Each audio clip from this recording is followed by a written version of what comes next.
ಪರಸತಿಯರನ್ನ ಆಸೆ ಪಟ್ಟ ಆ ಶ್ರೀರಾಮ ಸತಿಯಾದ ಕಾಂತ ಸೀತಾಮಾತೆಯನ್ನ ಆಸೆ ಪಟ್ಟ ಆ ರಾವಣನ ತಲೆಯು ಖಂಡ್ರಿಸಿ ಹೋಯಿತು. ರಾವಣ ಕೊಂದಿರುವನಲ್ಲ ಸುಂದರಿ ಕಾಂತ ಸುಂದರಿ, ಅದರಂತೆ ನೀನು ಪರಸತಿಗಳಿಗೆ ಆಸೆ ಬಿಟ್ಟು ಹೋಗಬೇಡವೆಂದು ನಿನಗೆ ರಾವಣನ ರಾಮ ಕೊಂದಂತೆ ಏನ್ ನಮ್ ದಾರು ಕೊಲ್ಲುವರು ಸುಂದರಿ. ಕಾಂತ ಕಾಂತೆ ಪತಿಗಳಿರುವರು, ಅವಳು ಪತಿಗರಿದ್ದರೆ ಎಮ್ಮಯ ಆಜ್ಞೆಯಲ್ಲಿ ಛತ್ತರಾಗಿ ಬಿದ್ದಿರುವರಲ್ಲ ಸುಂದರಿ. ಅದಕ್ಕಾಗಿ ನಿನಗೆ ಕರೆ ಮುಗಿದು ಸೆರೆಗೊಡ್ಡಿ ಬೇಡಿಕೊಳ್ಳನ್ನು ಸರ್ವತ ಹೋಗಬೇಡ ರಮಣ ಸನ್ಮೋಹನಾಭರಣ.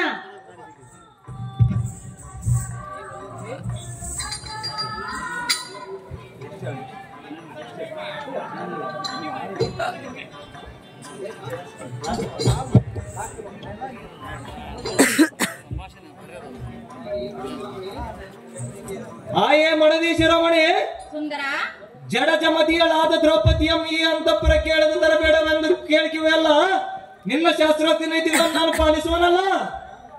ಹೆಚ್ಚಿಗೆ ಮಾತನಾಡಿದ ನಿನ್ನ ಅಂತಃಪುರಕ್ಕೆ ತೆರಳ ರಮಣಿ ಸನ್ಮಾನ